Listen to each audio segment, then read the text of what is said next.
Amb l'adolescència s'ha acabat l'hora del conte abans d'anar a dormir. Les compres compartides a llibreries, les anades a la biblioteca a passar una bella estona a la secció infantil i tantes coses.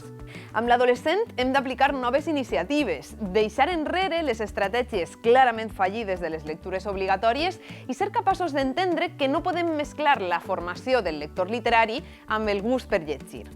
Per això és necessari que en tota estratègia tinguem en compte els següents punts. Que l'estratègia siga transversal més que vertical, que siguin iniciatives oferides i dinamitzades pels mateixos lectors i lectores adolescents en què l'adult tan sols és un gestor. L'opinió del lector adolescent, que se l'escolte i es potencie en ell la capacitat de debat dialògic amb iguals en el mateix centre o més enllà de les seues parets. L'obertura dels camps de possibles lectures més enllà de la narrativa. La inclusió de la possibilitat de la lectura digital i de totes les seues derivades. Considerar la lectura com una forma de representació cultural que pot conviure i complementar-se amb altres.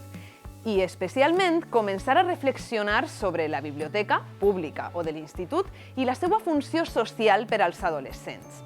Algunes experiències, com les zones teen a les biblioteques públiques de Nova York, poden servir d'inspiració per a reformular les nostres.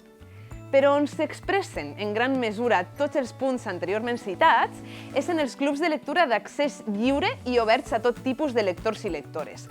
Uns espais de lliure expressió on el llibre no esdevé res més que la cola amb la qual s'afermen amistats, complicitats i es comparteix cultura. Si no volem perdre més lectors i lectores, organitzem un club de lectura.